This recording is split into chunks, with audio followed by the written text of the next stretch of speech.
অস্ত্র ও জাল টাকার মামলায় ১৪ দিনের রিমান্ডে স্বাস্থ্য ড্রাইভার মালেক ফাঁসানো হচ্ছে বলে দাবি। ক্ষমতার দাপটে নিয়ন্ত্রণ করতেন অধিদপ্তরের পুরোটাই। করোনার দ্বিতীয় ঢেউয়ে বিপর্যস্ত ইউরোপ। দেশে একদিনে ৪০ জনের মৃত্যু। অক্টোবর থেকে অবনতির আশঙ্কায় মন্ত্রিপরিষদকে প্রস্তুতির নির্দেশ প্রধানমন্ত্রীর।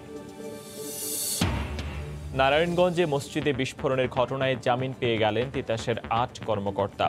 দোষীদের শাস্তি নিশ্চিত সহ ৬ দফা বাস্তবায়নে স্থানীয়দের স্মারকলিপি।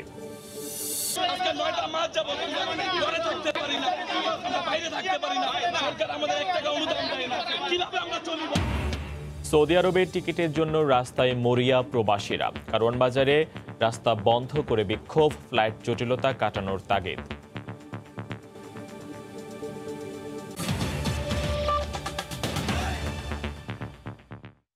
সময় সংবাদে সঙ্গে আছি ফয়সাল মোরশেদ।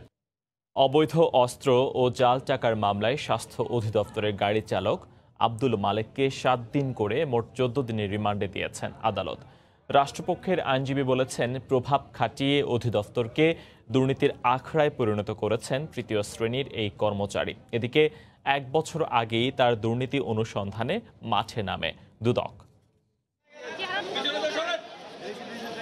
সরকারি স্কেলে তার বেতন মাসে ২৬,০০০ টাকা, কিন্তু শত কোটি টাকার সম্পদের মালিক স্বাস্থ্য অধিদপ্তরের এই গাড়ি চালক।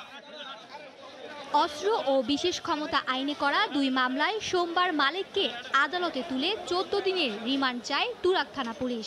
আবেদন মঞ্জুর করেন আদালত। আসামি অত্যন্ত প্রভাবশালী। সে যে সরকারি যে ড্রাইভার অ্যাসোসিয়েশন আছে সেটা সে ২০১৭ সাল থেকে অদ্যবধি সে সভাপতি। এছাড়াও স্বাস্থ্য অধিদপ্তরও সে ড্রাইভার সমিতির সে সভাপতি, এবং এই সভাপতি থাকালীন সময় সে বিভিন্নভাবে অবৈধভাবে সে প্রচুর টাকার মালিক সে হয়েছে। শুনানিতে মালিক বলেন, সাবেক ডিজির গাড়ি চালানোয় তাকে ফাঁসানোর চেষ্টা করা হচ্ছে। আমরা ন্যায় বিচারের সাথে বিজ্ঞ আদালতের কাছে রিমান্ড বাতিল চেয়েছিলাম। বিজ্ঞ আদালত ২ মামলায় ৭ দিন করে ১৪ দিন রিমান্ড মঞ্জুর করেছে। আদেশের বিরুদ্ধে উচ্চ আদালতে যাব। রাষ্ট্রপক্ষ বলছে, প্রভাব খাটিয়ে নানা ধরনের দুর্নীতি করে আসছিলেন এই তৃতীয় শ্রেণীর কর্মচারী। রিমান্ডে বেরিয়ে আসবে তার ক্ষমতার উৎস। এই যে জাল টাকাগুলি তার উৎস কোথায় এবং এর সঙ্গে কারা কারা জড়িত আছে এগুলো উদ্ঘাটন প্রয়োজন।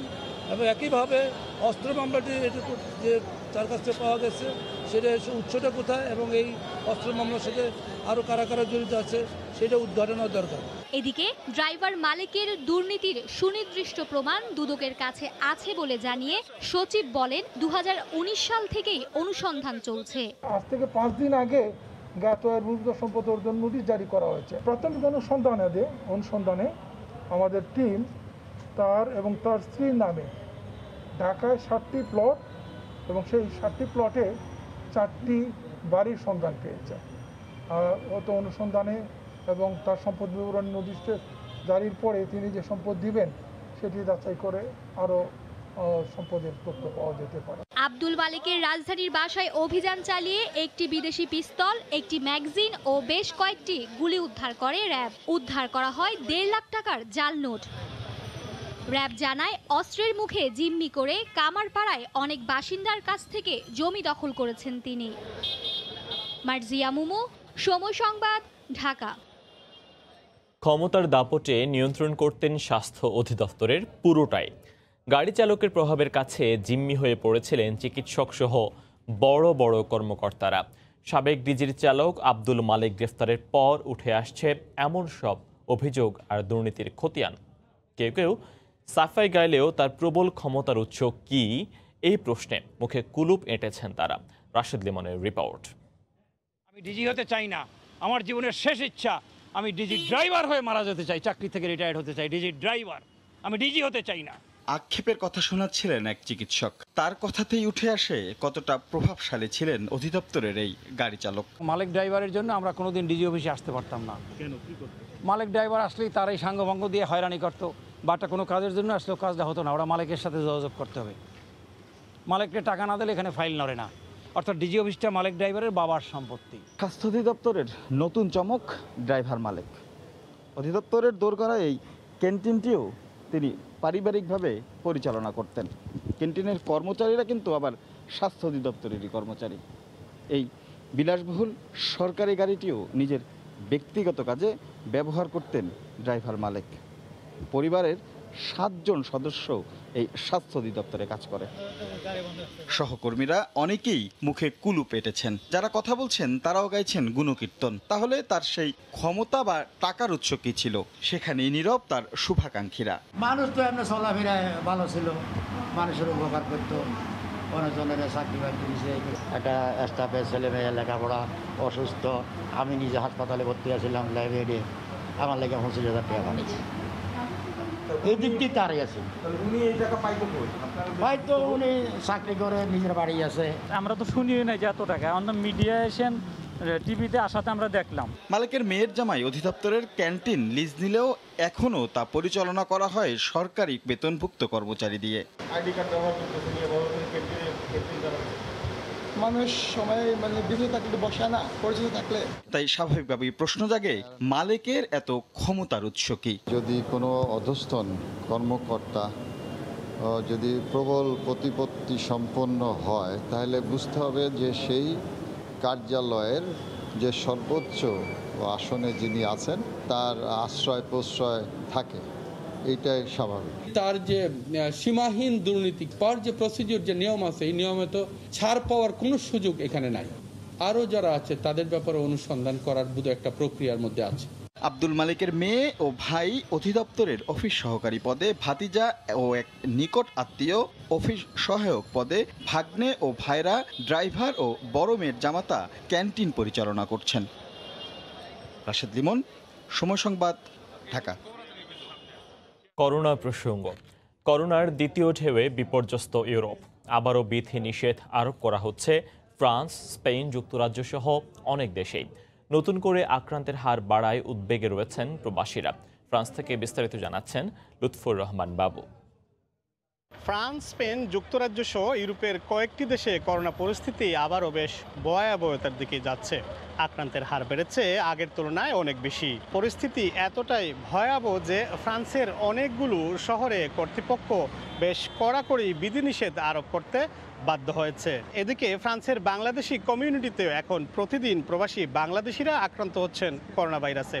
আর তাতে চরম উদ্বেগ আর উৎকণ্ঠা আগের মতোই এখানকার প্রবাসী বাংলাদেশিরা। দেশটিতে বসবাসকারী বাংলাদেশিদের মধ্যে ব্যবসায়ীরা মনে করছেন আগামী দিনগুলো তাদের জন্য আরও কঠিন সময় পার করতে হবে। ফ্রান্স সহ ইউরোপের প্রত্যেকটি দেশে যেভাবে করোনা বাড়তেছে, এখন ভবিষ্যতে এটা কি ব্যবসাটা কোন দিকে যাইতে পারে সেটা এখনো বুঝে উঠতে পারতেছে না। আমরা যারা ক্ষুদ্র ব্যবসায়ী আছি সবাই দুশ্চিন্তার মধ্যে আছি। প্রতিবেশী যুক্তরাজ্য পরিস্থিতি আগের তুলনায় বেশ ভয়াবহ। করোনা ভাইরাসের প্রাদুর্ভাবের কারণে যুক্তরাজ্যে আবারও বার, রেস্টুরেন্ট, পাব সহ অনেক জায়গায় বিধিনিষেধ আরোপ করা হতে পারে। এদিকে স্পেনের মাদ্রিদের 37টি এলাকা ঝুঁকিপূর্ণ হিসাবে চিহ্নিত করেছে কর্তৃপক্ষ। এই সপ্তাহে এই এলাকাগুলিতে দেয়া হচ্ছে লকডাউন। পরিস্থিতি ভালো নেই জার্মান, বেলজিয়াম, আয়ারল্যান্ড সহ ইউরোপের আরও অনেক দেশেরই। প্রতিদিনই সেখানে আক্রান্তের হার বাড়ছে। সবচেয়ে বেশি উদ্বেগ আর উৎকণ্ঠায় রয়েছেন দেশগুলির ব্যবসায়ীরা। আগামী দিনগুলো তাদের কিভাবে পার করতে হবে তা নিয়েই এখন দুশ্চিন্তায় সময় পার হচ্ছে তাদের।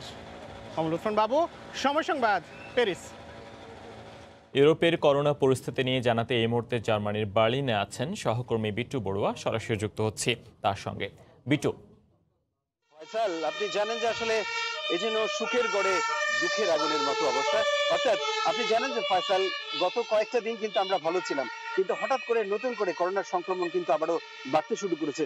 আমার সহকর্মীর রিপোর্টে ঠিক যেমনটা দেখছিলেন, কথাটা আসলে একেবারেই সত্যি। জার্মানি নয় শুধু, আপনি জানেন যে সবখানে, বিশেষ করে যুক্তরাজ্য, স্পেন, ইতালিতে করোনার সংক্রমণ কিন্তু বাড়তে শুরু করেছে। সেখানে যে গ্রীষ্মের যে ছুটি, সেখানে মানুষের মধ্যে যে একেবারে সুরক্ষাবিধি না মানার যে একটা প্রকোপ কিন্তু ছিল, সেটি কিন্তু তার একটি বড় কারণ বলে উল্লেখ করা হচ্ছে। জার্মান চিকিৎসা বিজ্ঞানী সহ বিশেষজ্ঞরা বলছেন আসলে এই মুহূর্তে করোনার যে সংক্রমণ, সেটি যদি কোনো রকমে ঠেকানো না যায় এবং আগে থেকে যদি সুষ্ঠু পরিকল্পনা গ্রহণ না করা হয়, তাহলে কিন্তু এই করোনা ভাইরাসের যে পরিস্থিতি, সেটি কিন্তু আরো ভয়াবহ হতে পারে। তার আগে কিন্তু একটু আপনাকে জানিয়ে দিই, জার্মানিতে আসলে গত 24 ঘন্টার ব্যবধানে 1345 জনেরও বেশি নতুন করে সংক্রমণের ঘটনা কিন্তু ঘটেছে। সেই ক্ষেত্রে কিন্তু ফয়সাল, আপনি জানেন যে সবখানেই যে করোনা ভাইরাসের পরিস্থিতি যে খুব ভালো ভালো সেটি কিন্তু বলা যাবে না। সবখানেই কিন্তু করোনা ভাইরাসের পরিস্থিতি ক্রমশ খারাপ হতে শুরু করেছে। আপনি জানেন যে গ্রীষ্মের শেষে শরৎ এবং শীতে সেটি আরো ভয়াবহ আকার ধারণ করতে পারে। সেক্ষেত্রে আপনি জানেন যে যুক্তরাজ্যের চিকিৎসা বিজ্ঞানী প্রফেসর স্যার ভ্যালেন্স কিন্তু একটি উল্লেখযোগ্য কথা বলেছেন। তিনি বলেছেন যে এরই মধ্যে যদি সুরক্ষা বিধি না মানা হয় তাহলে কিন্তু অবশ্যই এই যে অক্টোবরের মাঝামাঝি 50,000-এরও বেশি মানুষ কিন্তু সংক্রমণের একটি ঝুঁকি কিন্তু তিনি উল্লেখ করেছেন এবং 200-রও বেশি মানুষ কিন্তু মৃত্যুবরণ করার একটি যে ব্যাপার সেটিও কিন্তু তিনি উল্লেখ করেছেন। সেক্ষেত্রে আপনি জানেন যে আসলে সবখানেই করোনা ভাইরাসের যে পরিস্থিতি সেটি কিন্তু একেবারে নাজুক অবস্থা বিরাজ করছে। তবে এরই মধ্যে আসলে সুখের গড়ে দুঃখের আগুনের মধ্যে একটু আশার সঞ্চার কিন্তু জার্মান চিকিৎসা বিজ্ঞানীরা দিচ্ছেন। বিশেষ করে বায়োনটেক এবং কিউরভ্যাকের চিকিৎসা বিজ্ঞানীরা কিন্তু আশা প্রকাশ করছেন যে অক্টোবরের শেষেই একটি কার্যকরী করোনা টিকা কিন্তু আবিষ্কার করা সম্ভব হবে। এরই মধ্যে আপনি জানেন যে 29,000 মানুষের শরীরে যে সেটির যে পরীক্ষা নিরীক্ষা সেটি কিন্তু সম্পন্ন হয়েছে। আগামী যে 14,000 মানুষের শরীরে আগামী কয়েক সপ্তাহের মধ্যে যে পরীক্ষা নিরীক্ষা চালানো হবে সেখানে কিন্তু গর্ভবতী নারী থাকবেন। সেখানে 14 বছর থেকে শুরু করে বিভিন্ন বয়সের যে স্বেচ্ছাসেবী তারা থাকবেন। সেক্ষেত্রে হ্যাপাটাইটিস বি এবং সিতে যারা আক্রান্ত তাদের শরীরেও কিন্তু এই করোনা টিকা পরীক্ষা করা হবে। সেই সাথে আপনি জানেন যে মরণঘাতী এইডস এর যারা সংক্রমণে ভুগছেন তাদের শরীরেও কিন্তু এই টিকার সংক্রমণের পরে এই টিকা কতটুকু পার্শ্ব প্রতিক্রিয়ার হিসেবে কাজ করছে সেটিও কিন্তু পর্যবেক্ষণ করা হবে। আসলে ফয়সাল সবকিছু মিলিয়ে একটি যেমন করোনা সংক্রমণ বাড়ছে ঠিক তেমনি আসলে আশা সঞ্চার করছে আমাদের করোনা ভাইরাসের টিকা। দেখা যাক আসলে এই অক্টোবরে সর্বশেষ কোন টিকাটি আমরা পাবো। ফয়সাল। ইউরোপের করোনা পরিস্থিতি নিয়ে জার্মানির বার্লিন থেকে আমাদের সঙ্গে সরাসরি যুক্ত হয়ে জানাচ্ছিলেন সহকর্মী বিট্টু বড়ুয়া। এদিকে স্বাস্থ্য অধিদপ্তরের হিসেবে করোনায় আক্রান্ত হয়ে দেশে আরও 40 জন মারা গেছেন। নতুন করে শনাক্ত হয়েছেন 1705 জন রোগী। এ নিয়ে দেশে মোট রোগীর সংখ্যা বেড়ে দাঁড়িয়েছে 3,50,621 জনে। দেশে একদিনে নমুনা পরীক্ষা করা হয়েছে 13,053 জনের। এ পর্যন্ত মোট নমুনা পরীক্ষা হয়েছে 18,34,323 জনের। 24 ঘন্টায় নতুন করে 1,705 জনের দেহে করোনা শনাক্ত হয়েছে। এই নিয়ে মোট আক্রান্ত 3,50,621 জন।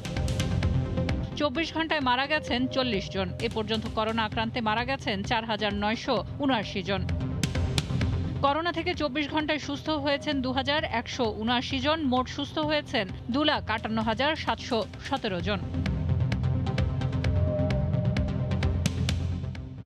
এদিকে অক্টোবর নভেম্বরে করোনার পরিস্থিতি আবারও খারাপ হওয়ার আশঙ্কায় মন্ত্রিপরিষদের বৈঠকেও প্রস্তুতি নির্দেশনা দিলেন প্রধানমন্ত্রী শেখ হাসিনা। সকালে বৈঠকে সব মন্ত্রণালয়কে মহামারী মোকাবিলায় ব্যবস্থা নেওয়ার নির্দেশ দেন সরকার প্রধান। বৈঠক শেষে মন্ত্রিপরিষদ সচিব বলেন, মসজিদ, মার্কেট সহ সব জায়গায় মাস্ক পরা বাধ্যতামূলক করতে প্রয়োজনে কঠোরভাবে আইন প্রয়োগ করা হবে। মহামারীর কবলে পড়ার 7 মাসে দেশে কোভিড রোগীর সংখ্যা 3.5 লাখ ছাড়িয়েছে। মৃতের সংখ্যাও 5,000 ছুঁই। আসছে শীত মৌসুমে করোনার দ্বিতীয় ঢেউয়ের সংখ্যা ক্রমেই ঘনীভূত হচ্ছে। করোনার প্রকোপ আবার বেড়ে যাওয়া ঠেকানোর বিষয়টি শেষ পর্যন্ত মন্ত্রিপরিষদ বৈঠকেও উত্থাপিত হলো। সোমবার প্রধানমন্ত্রী শেখ হাসিনার সভাপতিত্বে অনুষ্ঠিত মন্ত্রিসভার নিয়মিত বৈঠকে মহামারী মোকাবিলায় সংশ্লিষ্ট সব মন্ত্রণালয়কে সতর্ক থাকার নির্দেশ দেন সরকার প্রধান। বৈঠক শেষে ব্রিফিংয়ে মন্ত্রিপরিষদ সচিব গণমাধ্যমকে জানান, মাঠ পর্যায় পর্যন্ত কিভাবে দ্বিতীয় ঢেউ প্রতিহত করা যায় সেই প্রস্তুতি রাখতে বলেছেন প্রধানমন্ত্রী। উনি যেটি ইনস্ট্রাকশন দিয়ে দিচ্ছেন যে যেহেতু অক্টোবরের শেষ বা নভেম্বরের মাঝামাঝি থেকে ঠান্ডার প্রকোপটা বাড়তে পারে এবং সেক্ষেত্রে আমাদের এলাকার আমাদের লোকজনের একটা নিউমোনিয়া বা সর্দি জ্বর বা একটা অ্যাজমাটিক একটা টেন্ডেন্সি আসে। সেকেন্ড ওয়েভ যদি আসে তাহলে যেহেতু আমাদের already we have gain the experience, সুতরাং আমরা সেই এক্সপিরিয়েন্সটাকে কাজে লাগিয়ে যদি আমরা সতর্ক এবং সচেতন হই তাহলে আমাদের জন্য এটা খুব সুবিধা হবে। করোনা প্রতিরোধে মঙ্গলবার আন্তঃমন্ত্রণালয় সভা হবে জানিয়ে সচিব বলেন, মাস্ক পরা বাধ্যতামূলক করতে মসজিদগুলোতে প্রচার বাড়াতে হবে। ধর্ম মন্ত্রণালয়কে একটা ইনস্ট্রাকশন দিয়েছি, তারা যেন ইসলামিক ফাউন্ডেশনের মাধ্যমে যত মসজিদ আছে গ্রামে গঞ্জে অন্তত জোহরের নামাজের সময় এবং মাগরিবের নামাজের সময় যেন তারা অ্যানাউন্স করে দেয় যে মাস্ক পরা অবশ্য এবং এটা রাষ্ট্রীয় একটা নির্দেশ এবং এটা কল্যাণকর একটা নির্দেশ। এছাড়া বৈঠকে দেশের পঞ্চম মেডিকেল বিশ্ববিদ্যালয় হিসেবে খুলনায় শেখ হাসিনা মেডিকেল বিশ্ববিদ্যালয় আইন 2020 এবং পর্যটন কর্পোরেশন আইনের খসড়া সংশোধনীতে চূড়ান্ত অনুমোদন দিয়েছে সরকার। খুলনা বিভাগে একটা মেডিকেল বিশ্ববিদ্যালয় প্রতিষ্ঠা করা প্রয়োজন। দেবাশিস রায়, সময় সংবাদ, ঢাকা। অঞ্চলের মধ্যে আগামী 26 সেপ্টেম্বর রাতে জাতিসংঘ সাধারণ অধিবেশনের মূল পর্বে বক্তব্য রাখবেন প্রধানমন্ত্রী শেখ হাসিনা। এবার সব দেশের রাষ্ট্রপ্রধানরা ভার্চুয়ালি আলোচনায় অংশ নেয় কোনো দেশের সঙ্গে দ্বিপক্ষীয় আলোচনার সুযোগ থাকছে না বলে জানিয়েছেন পররাষ্ট্রমন্ত্রী ডক্টর AK আব্দুল মোমেন। দুপুরে এক অনলাইন সংবাদ সম্মেলনে এ তথ্য জানিয়েছেন তিনি। ভার্চুয়াল যে উদ্বোধনী অনুষ্ঠান 75th অ্যানিভার্সারি, সেইটাতে আজকে মাননীয় প্রধানমন্ত্রী সেইটাতে ওনার বক্তব্য রাখবেন। বাংলাদেশ সময় ভোর 4টার সময় এই ইভেন্টটা হবে এবং আপনারা তখন most welcome to watch it. মাননীয় প্রধানমন্ত্রীর মুখ্য বক্তব্য জেনারেল অ্যাসেম্বলি ডিবেটে সেটা হচ্ছে 26 তারিখ বাংলাদেশ সময় রাত 8টা। সরকার প্রধান, রাষ্ট্রপ্রধান যখন সাক্ষাৎ করতেন, তাতে আমাদের আগামীর বহু কিছু বাইলেটারাল ইস্যুগুলো আমরা সেইখানেই সিদ্ধান্ত হয়ে যেত। Will be missing that. চট্টগ্রামে মানহীন মেডিকেল ইকুইপমেন্ট দিয়ে চলছে রোগ নির্ণয়। এতে রোগীরা যেমন মৃত্যুর ঝুঁকিতে পড়ছেন, তেমনি চক্রটি হাতিয়ে নিচ্ছে লাখ লাখ টাকা। জেলা প্রশাসন ও ঔষধ প্রশাসনের যৌথ অভিযানে উঠে এসেছে ভয়াবহ এই তথ্য। করোনাকালীন এই সময়ে oxy pulse meter, blood pressure মাপার যন্ত্র কিংবা জ্বর মাপার ইমপ্যাক্ট থার্মোমিটার প্রতি পরিবারের অত্যাবশ্যকীয় উপকরণ হয়ে দাঁড়িয়েছে। কিন্তু ভ্রাম্যমাণ আদালতের অভিযানে দেখা গেল সাধারণ মানুষের ব্যবহৃত কোনো যন্ত্রপাতি সঠিক তথ্য দিচ্ছে না। একই ব্যক্তির শরীরে তথ্য আসছে ভিন্ন ভিন্ন।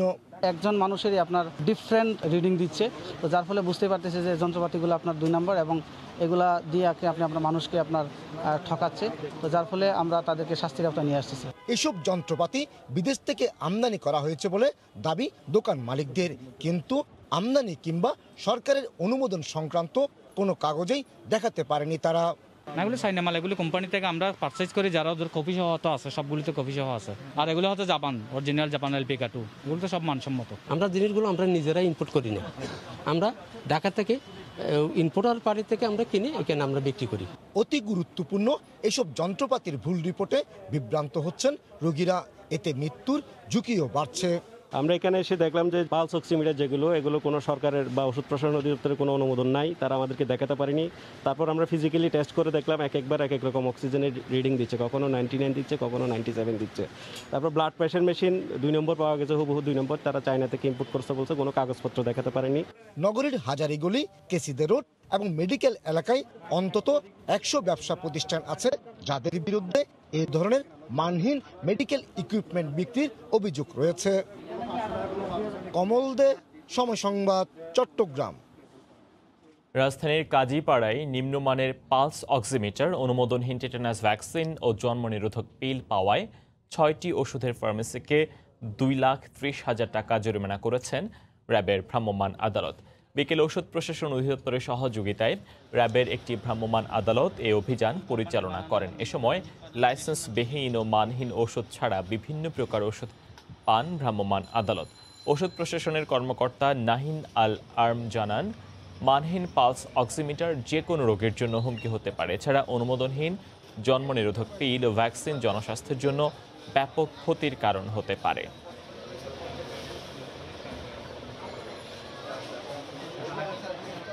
পালস অক্সিমিটার নামে একটি মেডিকেল ডিভাইস আছে, যেটা দিয়ে অক্সিজেন স্যাচুরেশন দেখে। এখানে আমরা যেগুলো পেলাম সেগুলো সম্পূর্ণ রেজিস্ট্রেশন বিহীন। এটা যদি কোনো রোগী এটা ব্যবহার করে, দেখা গেল তার শ্বাসকষ্ট থাকলেও, অক্সিজেন কম থাকলেও তার ভুল ফলাফলের কারণে রোগীর মৃত্যু পর্যন্ত হতে পারে। আনরেজিস্টার্ড মেডিকেল ডিভাইস বিক্রি করার অপরাধে জরিমানার আওতায় আনা হয়েছে। পাশাপাশি বিভিন্ন ধরনের আনরেজিস্টার্ড ওষুধ, অয়েন্টমেন্ট এগুলো বিক্রির অপরাধে তাদেরকে 2,30,000 টাকা আর্থিক জরিমানা করা হয়েছে। নারায়ণগঞ্জে মসজিদে বিস্ফোরণের ঘটনায় গ্রেফতারের 2 দিনের মাথায় জামিন পেলেন তিতাসের 8 জন কর্মকর্তা। তদন্তে দোষ পাওয়ায় তাদের সাময়িক বরখাস্ত করেছিল সংস্থাটি। এদিকে দোষীদের দৃষ্টান্তমূলক শাস্তি সহ 6 দফা বাস্তবায়নের দাবিতে স্মারকলিপি দিয়েছেন বিস্ফোরণে হতাহতদের স্বজনেরা। নারায়ণগঞ্জে মসজিদে বিস্ফোরণের মামলায় 2 দিনের রিমান্ড শেষ হওয়ায় সোমবার দুপুরে তিতাসের 4 প্রকৌশলী সহ মাঠ পর্যায়ের 8 কর্মকর্তাকে হাজির করা হয় আদালতে। এ সময় তাদের জামিন আবেদন করেন আসামি পক্ষের আইনজীবী। শুনানি শেষে মুচলেকা দেওয়ার শর্তে জামিন মঞ্জুর করেন জেলার সিনিয়র জুডিশিয়াল ম্যাজিস্ট্রেট আক্তাবুজ্জামান। আদালত উভয় পক্ষের শুনানি শুনেছেন, প্রসিকিউশন এবং আসামি পক্ষের শুনানি সে সন্তুষ্ট হয়ে আসামিদের 500 টাকা বন্ডে জামিন দিয়েছেন। এদিকে দোষীদের শাস্তি নিশ্চিতের দাবিতে নারায়ণগঞ্জের জেলা প্রশাসকের কাছে স্মারকলিপি দেন বিস্ফোরণে হতাহতদের স্বজনরা। একই সঙ্গে সবাইকে ক্ষতিপূরণ দেয়া ও প্রত্যেক পরিবারের একজনের চাকরি দেয়া সহ 6 দফা বাস্তবায়নের দাবি জানানো হয়। এখানে যারা নারায়ণগঞ্জের ব্যবসায়ী বা অন্যান্যরা যারা আছে তাদের মাধ্যমে মিলিয়ে যদি একটা কিছু করে দিতে পারি বিচ্ছিন্নভাবে না করে, তাহলে সেটাও একটা ভালো পদক্ষেপ হবে। যদি কেউ খুব দুর্যোগে পড়ে গেছে যারা, তাদের যদি কোনো পার্কের যে কোনো সহযোগিতা আমরা করতে পারি চেষ্টা করব। গত 4 সেপ্টেম্বর রাতে এশার নামাজ চলাকালে পশ্চিমতল্লা বাইতুসালাদ মসজিদে বিস্ফোরণ হয়। এই ঘটনায় এ পর্যন্ত মারা গেছেন 33 জন। বিস্ফোরণের কারণ অনুসন্ধানে তদন্ত কমিটি গঠন করে তিতাস, জেলা প্রশাসন সহ 5টি সংস্থা। সময় সংবাদ, নারায়ণগঞ্জ। মানব পাচার মামলায় জাতীয় পুরস্কারপ্রাপ্ত নৃত্যশিল্পী ও কোরিওগ্রাফার ইভান শাহরিয়ার সোহাগকে 7 দিনের রিমান্ডে দিয়েছেন আদালত। ঢাকা মহানগর হাকিম বেগম ইয়াসমিন আরা তুরাগ থানা পুলিশের করা 7 দিনের রিমান্ড আবেদনের শুনানি শেষে এ আদেশ দেন। শুনানির সময় আসামি ইভান কাঠগড়ায় উপস্থিত ছিল। মানব পাচার চক্রের মূল হোতা কিভাবে অপরাধ হয়, আন্তর্জাতিক দালাল চক্রের সঙ্গে আর কারা জড়িত তা জানার জন্য ইভানকে 7 দিনের রিমান্ডে নিতে আবেদন করে পুলিশ। গত 11 সেপ্টেম্বর ইভান শাহরিয়ার সোহাগকে গুলশান নিকেতন থেকে গ্রেফতার করা হয়। নাচ শেখানো ও বিদেশে অনুষ্ঠান করানোর নামে দীর্ঘদিন ধরে ইভান বাংলাদেশি তরুণীদের দুবাই সহ বিভিন্ন দেশে পাচার করে আসছিল। ইতিমধ্যেই 3 জন ভুক্তভোগী আদালতে জবানবন্দি দিয়েছেন। আমরা বিজ্ঞ আদালতকে বলেছি, এই ইভান শাহরিয়ারকে যদি আইওর প্রার্থীতেও 7 দিনের রিমান্ড মঞ্জুর করা হয়, তাহলে এর সাথে আর যারা জড়িত আছে তাদেরকে আইডেন্টিফাই করে আইনের আওতায় আনা সম্ভব হবে। রিমান্ডের প্রার্থনা যৌক্তিক মনে হয়, সেক্ষেত্রে বিজ্ঞ আদালত আসামিকে 7 দিন রিমান্ড চাওয়ার প্রেক্ষিতে 7 দিনের রিমান্ডে মঞ্জুর করেছে। ভারতীয় নাগরিক সেজে তাস খেলার নামে অভিনব প্রতারণা। রাজধানীর অভিজাত এলাকাগুলোতে চক্রের বিলাসবহুল অফিস জুয়ারি ও মদ্যপ ধনাঢ্য ব্যক্তিদের ফাঁদে ফেলে হাতিয়ে নিয়েছে কোটি কোটি টাকা। তাদের খপ্পরে পড়ে সাবেক এক সচিব একাই হারিয়েছেন 2,05,00,000 টাকা। ইকরাম হোসেনের রিপোর্ট। কখনো বাড়ি ভাড়া, কখনো ব্যবসায় বিনিয়োগের লোভ দেখিয়ে নিয়ে আসা হয় চক্রের অফিসে। জুয়া খেলেন, মদের বারে নিয়মিত যাতায়াত কিংবা অনেক টাকার মালিক এমন ব্যক্তিরা হন টার্গেট। তারপর তাস খেলার আমন্ত্রণ, যেটাকে বলা হয় 3 কার্ড। শুরুতে জিতিয়ে দেয়া হয়, তারপর মোটা অঙ্কের টাকা দিয়ে খেলতে গেলেই কৌশলে হারিয়ে দিয়ে সব টাকা হাতিয়ে নেয় চক্রটি। এরকম লোকজনকে নিয়ে আসে, তো নিয়ে আসার পরে অভিনব এই প্রতারণার নাম দেয়া হয় আরসিডি বা রয়্যাল চেক ডিভিশন। মূল হোতা মাসুদ ভারতীয় নাগরিক সেজে হিন্দি ও ইংলিশে কথা বলেন। তারপর অফিসে আনার পরে আমাকে যখন পরিচয় করে, তখন আমি বলি যে নমস্তে, क्या क्या सामान है आपके पास। কার্ড চুরি করে ওনাকে ঠকাই দিই, উনি ঠকে যায়। ফাঁদে পড়েছিলেন অবসরপ্রাপ্ত সচিব ও প্রাইভেটাইজেশন কমিশনের সাবেক এক সদস্য। ধানমন্ডির এই বাড়িটি ভাড়া দেওয়ার জন্য টুলেট দিয়েছিলেন তিনি। ভাড়া নেওয়ার কথা বলে তার সঙ্গে যোগাযোগ করে চক্রের এক সদস্য। তারপর নানা কৌশলে ডেকে নিয়ে যাওয়া হয় রাজধানীর নিকুঞ্জে। মাত্র সপ্তাহখানেকের সম্পর্কে লোভে পড়ে স্ত্রীর জমি বিক্রি করে 2,05,00,000 টাকা তুলে দেন প্রতারকদের হাতে। যখন আমি গেলাম তখন তারা খেলাতে ইন্টারেস্ট নিয়ে 10-20 টাকা আমি জিতে গেছি। 10-20 টাকা নিতে হলে আমার কাছে 10-20 টাকা আছে, এটা শো করতে হবে। তখন আমি ওই এমার্জেন্সির জন্য বিক্রি করে একটা অ্যামাউন্ট তাদেরকে, তারা টাকাগুলো নিয়ে নিচে গাড়িতে চলে গেল। রাজধানীর অভিজাত এলাকায় অফিস ভাড়া নেয় চক্রটি। নান্দনিক পরিবেশ, দামি আসবাবপত্র, মূল্যবান সামগ্রী দেখে অল্প সময়ে অনেকেই তাদের বিশ্বাস করেন। ধরা পড়ার আশঙ্কায় 1-2 মাস পর পর করেন ঠিকানা পরিবর্তন। চক্রের বেশ কয়েকজন সদস্য গ্রেফতার হয়েছে, বাকিদেরও আটকের তৎপরতা চালাচ্ছে গোয়েন্দা পুলিশ।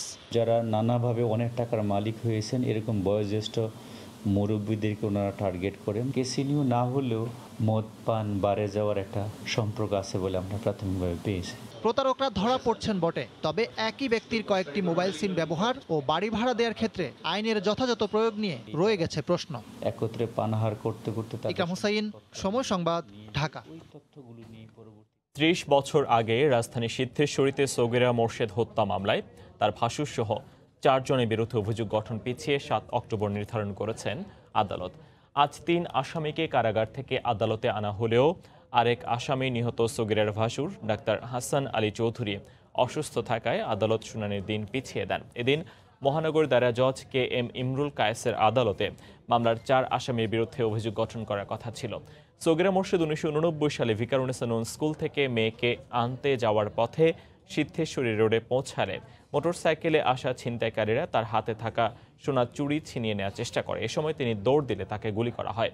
পরে হাসপাতালে নেওয়ার পথে মারা যান তিনি। এই ঘটনায় ওই দিনই রমনা থানায় মামলা করেন তার স্বামী আব্দুস সালাম চৌধুরী। কিন্তু 28 বছর ফাইলবন্দি থাকার পর হাইকোর্ট স্থগিতাদেশ তুলে নিলে পিবিআই মামলার তদন্তভার নেয়। পরে জিজ্ঞাসাবাদে সগীরা মোর্শেদের ভাসুর সহ 4 জন আসামি পরিকল্পিতভাবে সগীরা মোর্শেদকে হত্যার বিষয়টি স্বীকার করেন। রাজধানীর সোনারগাঁও হোটেলের পাশে সৌদি এয়ারলাইন্সের অফিসের সামনে রাস্তা অবরোধ করে বিক্ষোভ করেছেন টিকিট প্রত্যাশীরা। পরে রাস্তা থেকে উঠে গেলেও সরকারি সহযোগিতা চেয়েছেন ভুক্তভোগীরা। অনিশ্চয়তা নিয়ে সকাল থেকে টিকিটের অপেক্ষায় ছিলেন হাজারো মানুষ। বেশিরভাগেরই এই মাসে শেষ হচ্ছে ভিসার মেয়াদ। অনেকের আবার সময় মতো সৌদি আরবে যেতে না পারলে চাকরি চলে যাবে, তাই নিরুপায় হয়ে টিকিটের জন্য হাজির হয়েছেন তারা। অভিযোগ রয়েছে সমস্যার সমাধানে মিলছে না ঢাকায় সৌদি দূতাবাসের সহযোগিতা। গত 17 সেপ্টেম্বর শর্ত সাপেক্ষে বাণিজ্যিক ফ্লাইট পরিচালনা ঘোষণা দিলেও পরে শুধু সৌদি এয়ারলাইন্স ছাড়া বাকিদের ফ্লাইটের অনুমতি দেয়নি সৌদি সিভিল এভিয়েশন কর্তৃপক্ষ।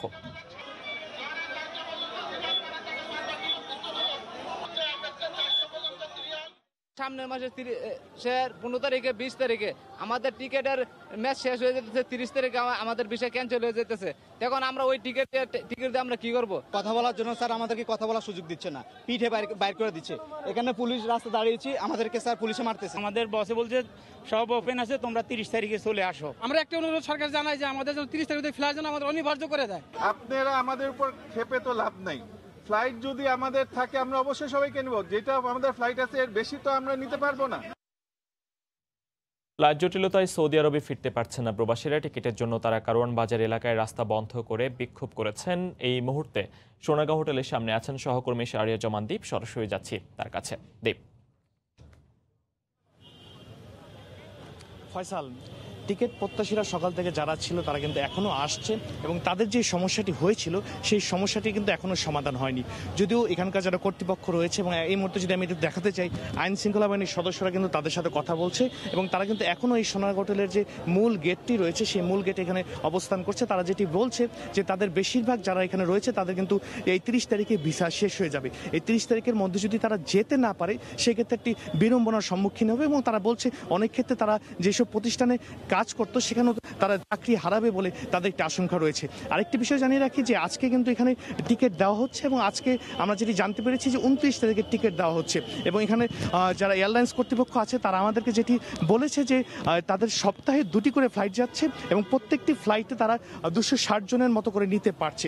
এক্ষেত্রে এখানে যারা টিকিট প্রত্যাশী আছে তারা কিন্তু বলছে যে তারা প্রায় 1900 থেকে 2000 জনের মতো রয়েছে যারা সৌদি আরব যেতে চায়। সেই ক্ষেত্রে যদি এই অবস্থা চলতে থাকে এবং 260 জন করে যদি নিতে থাকে তাহলে সেই ক্ষেত্রে অনেকেই কিন্তু যেতে পারবেন না। তারা বারবার যেটি বলছেন যে যদি তাদের ফ্লাইটগুলো বাড়ানো হয় তাহলে তারা যেতে পারবেন, আর না হলে তাদের ভিসার মেয়াদ শেষ হয়ে গেলে ভিসার মেয়াদ কিভাবে বাড়ানো যায় বা পরবর্তী পদক্ষেপ কি হবে সেই বিষয়ে তারা একটি আসলে স্পষ্ট ধারণা চাচ্ছেন। কিন্তু এখানকার কর্তৃপক্ষ বা যারা রয়েছে তারা কিন্তু এই বিষয়ে কেউই তাদেরকে কিছু বলছে না, যার কারণে কিন্তু তাদের মধ্যে একটি ধূম্রজালের তৈরি হয়েছে। এবং একটু জানিয়ে রাখি যে সকাল থেকে তারা এখানে আসার পর একটি পর্যায়ে কিন্তু এখানকার যারা কর্তৃপক্ষ রয়েছে তাদেরকে কিন্তু গেটের বাইরে সরিয়ে দেয়। পরবর্তীতে তারা কিন্তু গেটের বাইরে কারওয়ান বাজারের যে মূল সড়কটি রয়েছে সেই মূল সড়ক 40 মিনিট অবরোধ করে কিন্তু সেখানে বিক্ষোভ প্রদর্শন করে। পরবর্তীতে আইনশৃঙ্খলা বাহিনীর সদস্যরা তাদের সরিয়ে দিয়ে সেখানে যান চলাচল করে এবং এখনও কিন্তু তারা দফায় দফায় চেষ্টা করে যাচ্ছে এখানে যারা উপস্থিত রয়েছেন যারা আছেন তাদের কথাগুলো শোনার জন্য এবং কিভাবে এই সমস্যাটির সমাধান করা যায়। তবে আমরা যেটি দেখতে পেয়েছি এখানকার এয়ারলাইন্স কর্তৃপক্ষ বা যারা রয়েছে তাদের সাথে কথা বলে যে বিষয়টি হয়েছে এই বিষয়ে আসলে দুপক্ষ যদি কথা না বলে বা একসাথে যদি বিষয়টি নিয়ে না বসে তাহলে আসলে এই বিষয় যেটি ঘটেছে বা চলমান রয়েছে সেই বিষয়টি সমস্যার সমাধান কিন্তু আসলে সম্ভব নয়। ফয়সাল, এই ছিল আসলে আমার কাছে এখান থেকে সবশেষ। কারওয়ান বাজার থেকে সরাসরি যুক্ত হয়ে জানাচ্ছিলেন সহকর্মী শাহরিয়া জামান দীপ। দেশের বিভিন্ন পাইকারি ও খুচরা বাজারে হঠাৎ করেই চালের দাম বেড়ে গেছে। এতে বাজারে চাল কিনতে গিয়ে হিমশিম খাচ্ছেন সাধারণ মানুষ। মিলাররা বলছেন বাজারে হঠাৎই ধানের সরবরাহ কমে যাওয়ায় দাম বেড়েছে চালের। তবে কৃষি কর্মকর্তারা বলছেন মাসখানেকের মধ্যে নতুন ধান বাজারে উঠলেই স্বাভাবিক হবে চালের বাজার। রিপোর্টারদের পাঠানো তথ্য ছবি নিয়ে রিপোর্ট। দেশের বৃহত্তম চালের মোকাম কুষ্টিয়ার খাজানগরে বেড়েছে সব ধরনের চিকন চালের দাম। ধানের দাম বাড়ায় চালের উৎপাদন খরচ বেড়েছে বলে দাবি মিলারদের। এদিকে হঠাৎ দাম বেড়ে যাওয়ায় চালের বেচাকেনা কিছুটা কমে গেছে বলে জানিয়েছেন খুচরা বিক্রেতারা। চালের দাম বৃদ্ধিতে সবচেয়ে বিপাকে পড়েছেন খেটে খাওয়া নিম্ন আয়ের মানুষ। ধানের দাম কমলে চালের দাম কমে যাবে। দিন এনা দিন খাই আমাদের চালের দাম যেভাবে আছে সেভাবে স্বাভাবিক থাক, আর আমরা যেমন চালের দাম না বাড়ে। নওগাঁর পাইকারি মোকামে সব ধরনের চালের দর বেড়েছে কেজিতে 3 টাকা করে। দফায় দফায় দাম বাড়ায় আয় ব্যয়ের হিসাব মেলাতে পারছেন না খেটে খাওয়া নিম্ন আয়ের মানুষ। জেলার চালের মোকামে গেল সপ্তাহ থেকে প্রতি বস্তায় দাম বেড়েছে 200 থেকে 250 টাকা। মিনিকেট 50 কেজির বস্তা 2300 থেকে বেড়ে 2500 টাকা। সম্পা কাটারি 2250 থেকে 2350 টাকা। নাজির শাইল 2400 থেকে বেড়ে 2600 টাকায় বিক্রি হচ্ছে। যেহেতু ধানের বাজার বৃদ্ধি পেয়েছে সেই কারণে কিছুটা চাউলের বাজার বৃদ্ধি পাচ্ছে। গত সপ্তাহে ধান কিনছিলাম আমি 980 টাকা করে কাটারি চাল, কাটারি ধানটা।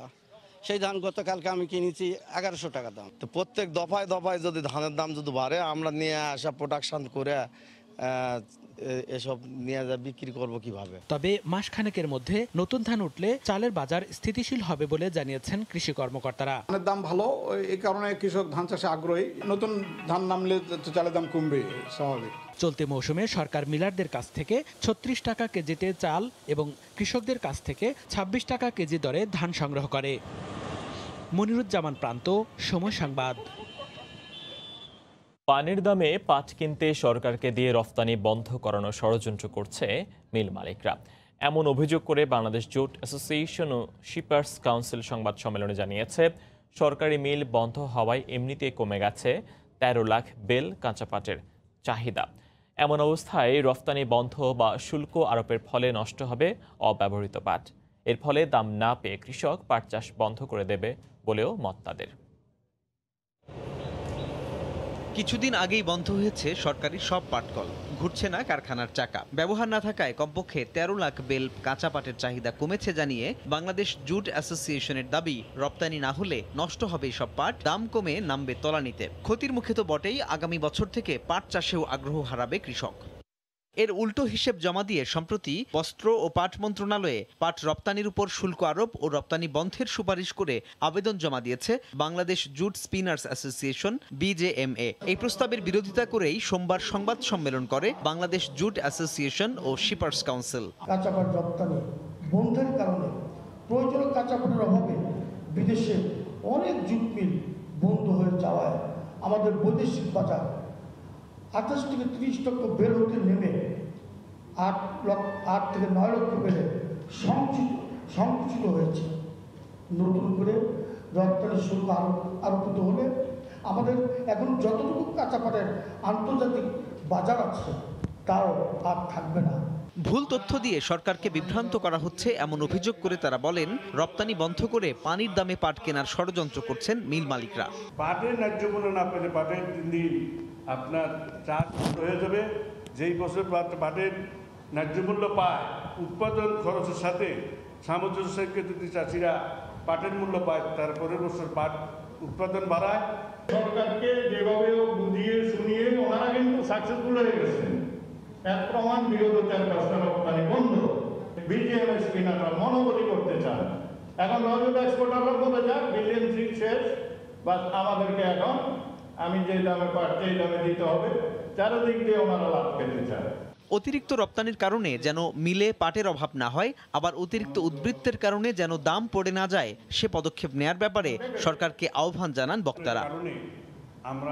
সাজিদ রাজু, সময় সংবাদ, ঢাকা। বেঁধে দেয়া সময়ের মধ্যে টিউশন ফি দিতে না পারলে শিক্ষার্থীদের জুম অ্যাকাউন্ট বন্ধ ও রেজিস্ট্রেশন বাতিলের হুঁশিয়ারি দিয়েছে রাজধানীর মাস্টারমাইন্ড স্কুল। প্রতিষ্ঠানের এমন আচরণকে অমানবিক দাবি করে ফি পরিশোধের সময়সীমা বাড়ানো সহ মানবিক আচরণের দাবি জানিয়েছেন অভিভাবকেরা। আমার স্কুলের সাথে কাটছে। করোনাকালে অসহায়ত্বের রাগ খান ঘরে ঘরে। ট্রাভেল এজেন্সি ব্যবসায়ী মাসুদ খান তেমনই একজন। এটা টেরও পেতাম না। করোনা তার ব্যবসায়ে ধস নামিয়েছে। স্কুলের বকেয়া ফি পরিশোধ করতে না পারায় অনলাইন ক্লাস পরীক্ষা থেকে বাদ পড়েছে 2 সন্তান। আমি পেমেন্ট করতে পারিনি বলে আমার বাচ্চাকে জুমে অ্যাক্সেসও দেয়নি এবং সে পরীক্ষা থেকেও ড্রপ হচ্ছে তার। সুতরাং বাচ্চাদের কাছে কিন্তু আমি আসলে অসহায় এক পিতা হিসাবে নিজেকে প্রতিপন্ন করছি, আর কিছু না। গত 14 বছর ধরে নিয়মিত বেতন ফি পরিশোধ করে আসলেও তার এই অসময়ে পাশে দাঁড়ায়নি মাস্টারমাইন্ড স্কুল কর্তৃপক্ষ।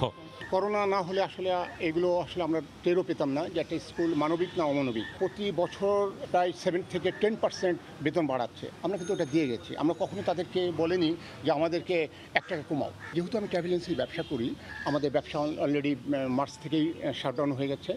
এখন নিজেদের জীবন ধারণ করাই হচ্ছে দুঃসহ ব্যাপার হয়ে গেছে। সেখানে আমাদের বাচ্চাদের বেতন কীভাবে আমরা প্রোভাইড করব আমরা আসলে ভেবে পাচ্ছি না। এদিকে সংকটের এই সময়ে নতুন করে ফি পরিশোধের সময় বেঁধে দিয়ে নোটিশ দিয়েছে স্কুল কর্তৃপক্ষ।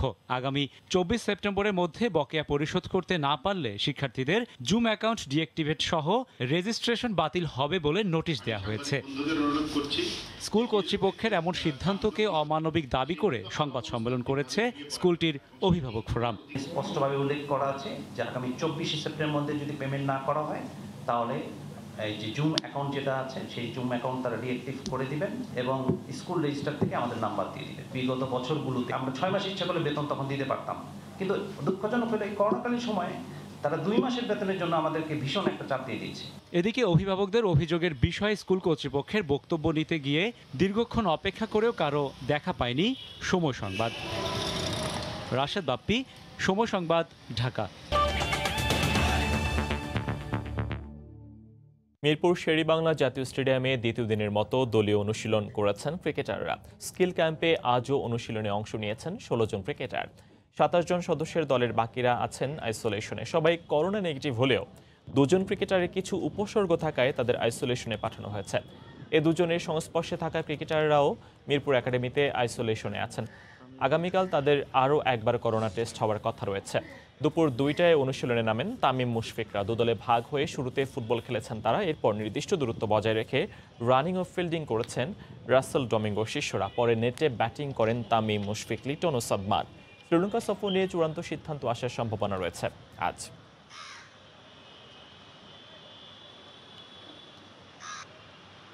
এ পর্যায়ে শীর্ষ সংবাদ জানিয়ে দিচ্ছি আরেকবার। অস্ত্র ও জাল টাকার মামলায় 14 দিনের রিমান্ডে স্বাস্থ্যের ড্রাইভার মালিক ফাঁসানো হচ্ছে বলে দাবি। ক্ষমতার দাপটে নিয়ন্ত্রণ করতেন অধিদপ্তরের পুরোটাই। করোনার দ্বিতীয় ঢেউয়ে বিপর্যস্ত ইউরোপ। দেশে একদিনে 40 জনের মৃত্যু। অক্টোবর থেকে অবনতির আশঙ্কায় মন্ত্রিপরিষদকে প্রস্তুতি নির্দেশ প্রধানমন্ত্রীর। এবং নারায়ণগঞ্জে মসজিদে বিস্ফোরণের ঘটনায় জামিন পেয়ে গেলেন তিতাসের 8 কর্মকর্তা। দোষীদের শাস্তি নিশ্চিত সহ 6 দফা বাস্তবায়নে স্থানীয়দের স্মারকলিপি। এই ছিল এখনকার মতো। সঙ্গে থাকুন সময়।